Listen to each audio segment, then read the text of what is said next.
The World Trade Center, tower number 1, is on fire. The whole outside of the building was just a huge explosion. Tower 2 has had a major explosion and what appears to be a complete collapse surrounding the entire area. There's been a major collapse in the tower. The command center out here, everybody has... There was a major collapse. The World Trade Center's collapsed. Building 2 has collapsed. The other tower just collapsed. Major collapse. Major collapse.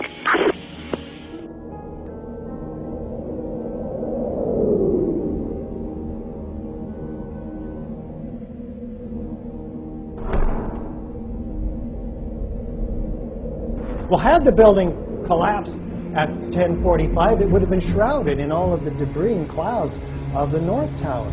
We wouldn't know anything about it. We might not even question soon how it came down. We wouldn't have seen it on video. It's a 47-story skyscraper, easily the tallest building in 33 of our states. A football field away from the Twin Towers. It collapsed mysteriously on the afternoon of 9/11 at about 5:20. Most people don't know about it. It wasn't hit by an airplane. It had 8 to 10 fairly small fires and a lot of smoke. Concentrated, curiously enough, on the 12th and 13th floor, that which is occupied by the Securities and Exchange Commission, which lost thousands of files related to hundreds of cases it was actively pursuing against Wall Street companies like Enron. And it's on the opposite side of the building from the Twin Towers that collapsed.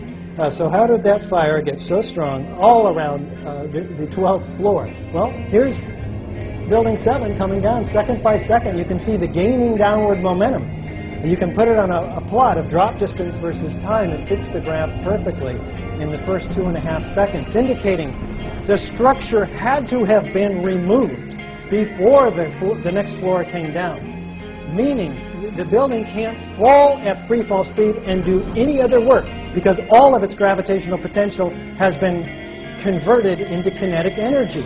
It can't crush 40,000 tons of steel on its way down without slowing down. It did not slow down. It dropped as fast as a rock dropped off the top of the building. I remember getting a call from the fire department commander telling me that they were not sure they were going to be able to contain the fire. I said, you know, we've had such terrible loss of life. Maybe the smartest thing to do is pull it. And they made that decision to pull, and then we watched the building collapse.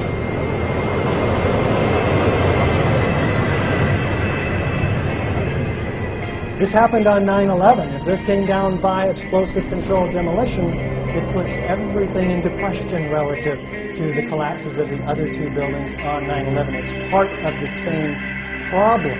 Let's take a quick look at the Twin Towers because the evidence is even far greater. And incredible amounts of pyroclastic-like dust from the pulverized concrete developing even before the gravitational potential has a chance to develop. This is very telling. We have squibs or explosions coming out, but you can see the explosions racing down 30 stories ahead of the supposed kind of pancaking collapse all the way down. Very violent explosions traveling at free fall speed. The debris goes 12 to 1,400 feet, lateral ejection. This is an organic, asymmetrical damage to the building from the planes and the fires, and yet we have complete symmetrical displacement of debris filling ground zero. We don't have a explosive demolition starting at the base of the building, but at the point of jet plane impacts, because we want to blame the collapse on the jet planes. So that's where we start the explosiveness. And it is very explosive, as you can see in the photo already. Everything's blowing outside the footprint. It's not an implosion. It's a very different, very explosive event. What we do is we formulate a question. We're going to make a hypothesis from this question after observations are made. We test that hypothesis with experiments. One hypothesis, I think the buildings are brought down by explosives, or I think it's brought down by fire. So we test this with experiments, analyze results, draw conclusions. The hypothesis is either corroborated or it's not. If it's not, we think, try again, get a new hypothesis going. Fires, for instance, destroy buildings very differently than controlled demolitions. They tend to creep from place to place in a building, burning out an area every 20 minutes or so, moving on looking for fresh new fuel sources. So when a building does come down by fire, and you'll note that never in history has a steel frame high-rise ever come down by fire, even though we have 100 examples, many of which are very hot, longer lasting, and much larger than the fires in the 3 buildings we're going to be looking at today. But say a wood frame building, for instance, if it does collapse, it'll fall asymmetrically. It'll fall over, not go down through the path of greatest resistance, but it'll be a natural organic process with slow, gradual deformations. That's what we look for and see in fires. Why is that a problem? Because the fires are only 1,400 degrees and steel doesn't begin to melt until 3,000 degrees. We're missing 1,000 degrees of heat energy in the official story. What could have created all of that heat, all of that molten metal? We're going to be looking at thermite as a suspect, which creates temperatures of 4,500 degrees and whose byproduct is not molten steel, but molten iron. These buildings fell over in earthquakes. Their structural systems tend to hang together. You see what was a building down at the bottom. It doesn't decompose or dismember into its individual structural elements. The concrete is not pulverized to dust. Remember, buildings that collapse don't disintegrate into their core elements. Watch as you see this amazing quantity of heat propelling it in this cauliflower-like formation, typical of a volcano almost. You and I have a problem because the implications of this are staggering. If these buildings were brought down by explosive controlled demolition, then how, who, why?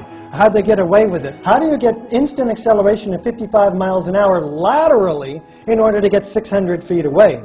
You need some other kind of energy other than a gravitational collapse. So this is a feat that only a handful of companies in the U.S. can accomplish. Extremely high-tech, only put out by Los Alamos and Lawrence Livermore Labs very recently. It's not made in a cave in Afghanistan. We're not talking about the same set of individuals anymore. This is extremely high-tech stuff put out by defense contractors. There's not 50 floors found at the bottom of the Twin Towers. There's not 10. There's not even 1 floor. Wouldn't we expect out of 110 floors to find a few at the bottom? This is really quite disturbing. When a pancaking collapse or a column failure theory collapse, either one, we're looking for a series of floors. And the building's tearing itself apart. It's accelerating down through the steel, not decelerating at all. How do we bring a structure down smoothly, symmetrically? We have to take out the core columns on a given floor within about 1/10 of a second of each other. Any deviation in that, and the building will begin to tip. And as it tilts, it has angular momentum. We would expect that section to end up on the ground below. And does it? No, it disappears in this cloud of dust, and there's no mangled heap of building on the ground below. It has been dismembered completely. And what's going on? We have 22 degrees here. How can a building that's 22 degrees off-center drive the rest of the building down at almost free fall speed? Well, it turns out there's an elevator modernization going on the 9 months prior to 9/11. There were workers during those 9 months. They had perfect access to the core structure, and there were plenty of reports of white powder, the protective layer around the elevator hoistways to place the explosives on the core columns and beams. The evidence will assist us in the disbelief process, because the disbelief carries us to, well, they couldn't have gotten away with it. Our government wouldn't have done this to us. Well, we're not saying your government did this to us. We're asking for a new investigation based on the scientific evidence so that we can find out the real facts, so that we can determine who may be responsible and how we bring them to justice. After all, we've lost 1 million lives in Afghanistan and Iraq, which is based on this evidence. If we sit on our butts, nothing will happen, and we'll get what we deserve. What is that? Probably another 9/11 is being planned in order to further consolidate the controls that happened as a result of 9/11, such as the Patriot Act. The invasion plans for Afghanistan were signed by President Bush on September 10th, the day before 9/11, as documented by Newsweek.